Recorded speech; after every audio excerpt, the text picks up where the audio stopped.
He vanished on a calm night when the ocean looked like polished glass, swallowing secrets instead of waves. A man once feared by killers.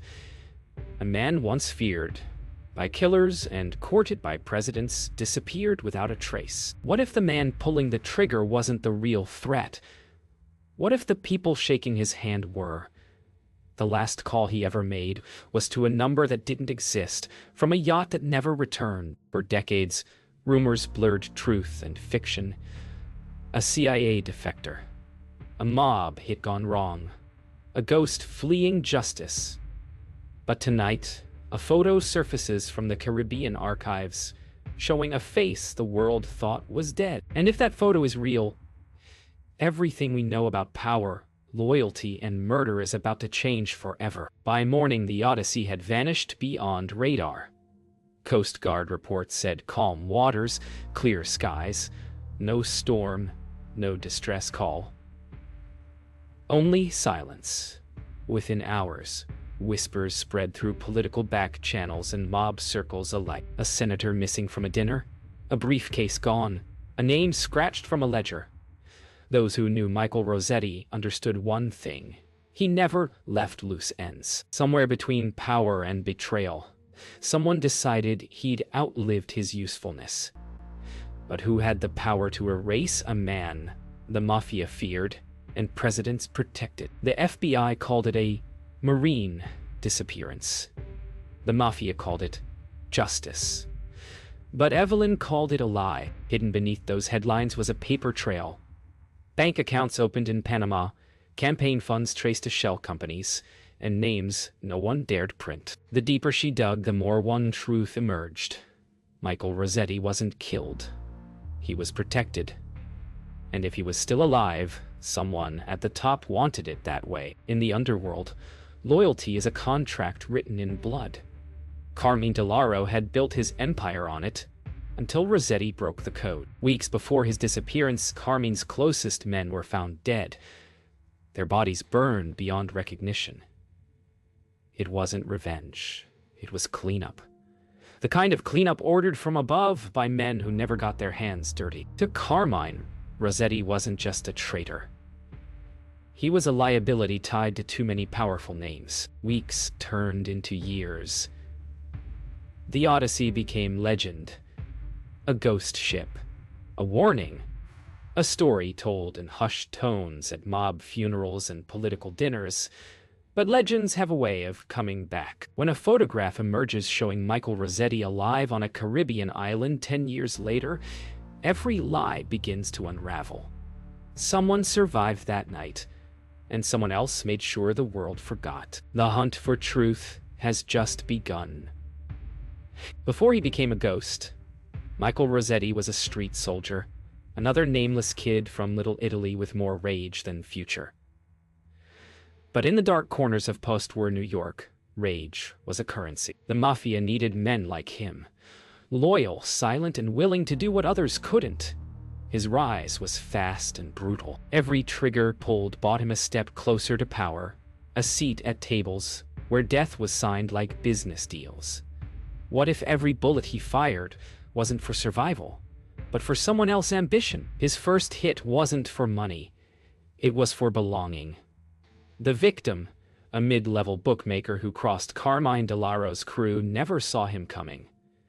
That night, Michael proved his loyalty the only way that mattered in their world. When the blood hit the pavement, his initiation was sealed.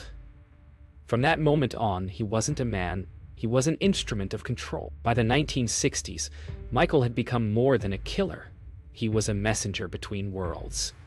Politicians called him for favors. Gangsters called him for silence. His cold precision earned him a new role.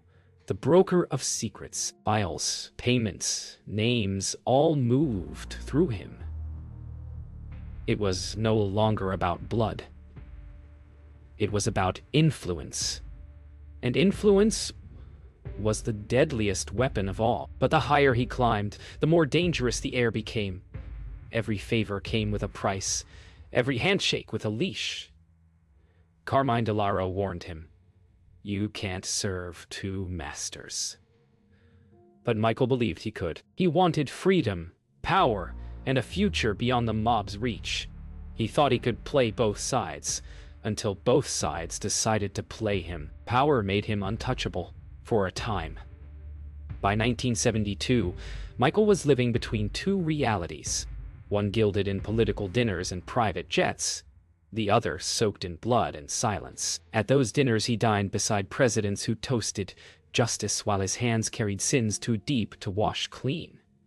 He became the man no one could expose without destroying themselves. The question was never how he rose. It was how he'd fall. By the late 70s, the game had changed. The Mafia no longer just ran streets, it ran economies. And at the center of it all stood Michael Rossetti, the bridge between syndicates and senators. Offshore accounts, corporate fronts, and government contracts turned blood money into clean investments. It wasn't crime anymore, it was strategy. The men who once hid in alleys now signed deals in boardrooms. But Michael knew. The more legitimate they became, the more dangerous they were. Because legitimacy made them invisible. Senator William Harlan saw opportunity in the chaos. With Michael's help, campaign funds flowed like rivers through shell companies in Panama and Switzerland. In return, Harlan opened doors that no mobster had ever dreamed of walking through. Defense contracts, real estate deals, and silent partnerships in oil. The American dream had a new accountant, and his name was Michael Rossetti. But not everyone was blind. Inside the FBI, Agent Robert Hale had begun to notice patterns. Companies that didn't exist, funds that appeared overnight, witnesses who disappeared before testifying. Every road led back to Rossetti. Yet every file went missing the moment he opened it. Someone was erasing the trail faster than he could follow it. In a world built on power, truth was the one thing that couldn't survive. Meanwhile, Evelyn Pierce smelled the same rot from the outside. Her stories about organized corruption drew threats, lawsuits, and silence. But she wouldn't stop. When she received an anonymous envelope containing bank ledgers with Michael Rossetti's signature, she knew she was holding proof of a billion-dollar crime web that reached from mobsters to ministers. What she didn't know was that every truth she uncovered had already been sold. And she was next on the list. The network was complete. A circle of power connecting killers, politicians, and kings. Money flowed through invisible hands, silencing anyone who asked where it came from. Yet beneath the luxury and lies, Michael Rossetti began to see his own trap forming. He had built the machine that now controlled him. And when a system is too big to fail, the only way out is to make it collapse. Power always comes with a price. And Michael Rossetti had begun paying it in silence. When secrets started leaking from his empire, people vanished. One by one, anyone who knew too much disappeared into unmarked graves or offshore accidents. It wasn't loyalty anymore. It was survival. And in the world he'd built, survival demanded sacrifice. But even Michael couldn't ignore the truth. Someone inside his circle was selling him out. Carmine DeLauro had grown restless. Years of protecting Rossetti's empire without reward had turned trust into resentment. One evening over a quiet dinner in his Brooklyn mansion, Carmine made a choice that would shatter everything. He ordered a hit on the man he once called his protege. In the underworld, betrayal isn't whispered. It's announced in blood. The first attempt came 2 nights later. A black sedan followed Michael through the narrow streets of Queens. He noticed the headlights in his mirror and smiled. The kind of smile that belongs to a man who's lived with death too long to fear it. When the gunfire started, he didn't run. He turned into the alley, drew first, and made sure no one left alive. For the first time, Michael wasn't killing for the Mafia or the politicians. He was killing for himself. After the ambush, Michael vanished into the underworld he once ruled. He began dismantling the empire he had helped create. Account by account, name by name, he funneled millions into offshore vaults and burned the paper trails behind him. What began as revenge became revelation. The men who once owned him were now exposed, and the list of names in his possession was enough to destroy governments. He wasn't running. He was cleaning house. By the time the dust settled, bodies lay on both sides. Mob bosses, lawyers, even a senator's aide. And in the middle of it all, Michael Rossetti disappeared again. To the world, it looked like another ghost story. But to those who understood the language of power, it was clear. Rossetti had made one final deal. One that bought his silence and his freedom. What no one knew was that his next disappearance would make history. When the blood dried, a new name appeared in international business circles. Michael Rossi. Behind the ayah stood the same man the FBI had declared dead years earlier. He traded guns for gold, contracts for corporations, and silence for influence. From the ashes of crime, he built a respectable empire. But ghosts don't retire. They just learn to wear better suits. Somewhere between redemption and reinvention, Michael discovered the hardest truth of all. No man escapes his own past. Within 5 years, his new identity was untouchable. He bought hotels, shipping firms, even a private bank. World leaders courted him. Tabloids adored him. And no one questioned the source of his fortune. He hosted charity galas where his old enemies now begged for donations. Yet, beneath the tailored tuxedos and polite smiles, the same cold precision lingered. The instincts of a killer who'd simply changed uniforms. But not everyone believed the myth. Evelyn Pierce had followed the whispers, a mysterious investor who matched Rossetti's mannerisms too perfectly. Her instincts screamed what her editor wouldn't print. The dead man was alive. She traveled across Europe chasing a phantom, and every new clue brought her closer to danger. Because the man she was hunting had already noticed her. Their paths crossed in a luxury hotel overlooking the Mediterranean. Evelyn expected a ghost. Instead, she found a gentleman with eyes that had seen too much. Over dinner, he never denied who he was. He simply asked, "If the world needed monsters to keep order, would you still call them evil?" It wasn't an excuse. It was a confession wrapped in charm. That night, Evelyn realized she wasn't interviewing a man. She was meeting history itself, still breathing. For months, they circled each other. Hunter and hunted, journalist and legend. Evelyn wanted the truth. Michael wanted control of his story. Somewhere in between, a strange respect grew. But trust is the rarest luxury in their world. When Evelyn finally sent her story to print, the servers crashed. Files deleted, backups wiped clean. By morning, her editor was gone. Only one message remained in her inbox. "Stop digging, or you'll join the missing." The night was heavy with expectation. A deal of unimaginable scale stood on a private Caribbean airstrip, and at its heart was the man they claimed was gone. The jet's engines roared like thunder beneath tropical stars. Somewhere between departure and arrival, the line would blur. He walked toward the aircraft not as a fugitive, but as an architect of his own disappearance. When the engines cut, the world lost track of him, and he stepped off into myth. In the control tower, only the heads of shell corporations watched the countdown. Across the ocean, intelligence agencies tracked a signal they couldn't trace. No distress call, no name in the passenger list. And on the ground, the bodyguards slipped away into darkness.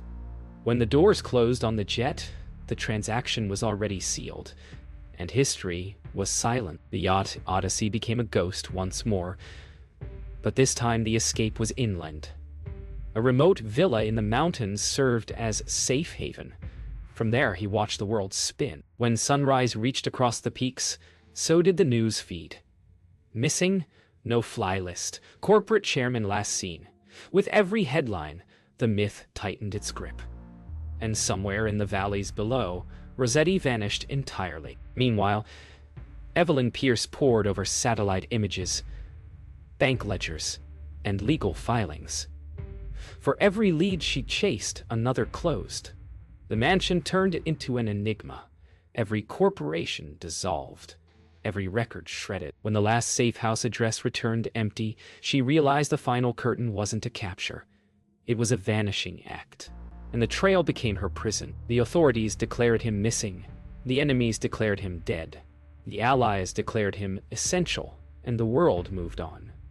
But the truth was neither death nor freedom.